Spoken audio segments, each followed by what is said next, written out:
কত কিছু চাইলাম, পাইলাম না, দিল না আল্লাহ। বলে না আপনার সব দোয়া কবুল, তবে কবুল হওয়ার 3টা সিস্টেম আছে। কয়টা? চান্দুল্লাহর ভাইয়েরা মনে থাকবে? কয়টা?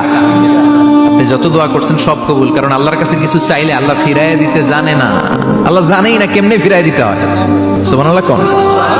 চাওয়া মাত্রই আল্লাহ বলে অ্যাকসেপ্টেড, যা কবুল, দিব দিব না এটা বলতে জানে না, চাওয়া মাত্রই বলে দিব। 3 সিস্টেম। নাম্বার 1, আপনি আল্লাহর কাছে দোয়া করলেন, চাইলেন, আল্লাহ বলে দিব, বলেই তিনি দিয়ে দেন আর আপনি খুশি হয়ে যান, পেয়ে গেলেন।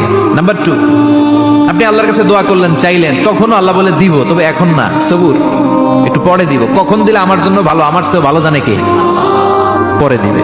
নাম্বার 3, চাইলেন, দোয়া করলেন, আল্লাহ তখনও বলে দেব, তবে এখনো না, পরেও না, কিয়ামতের দিন যেদিন বিপদে পড়বে ওই দিন দেব।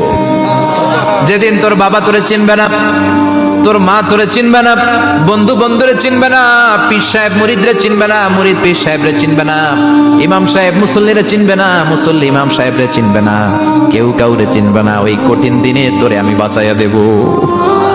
দোয়া যা করছেন ছোটবেলা থেকে আজকে পর্যন্ত, লস হয়েছে না লাভ? লস না লাভ? এজন্য বেশি বেশি দোয়া করার দরকার।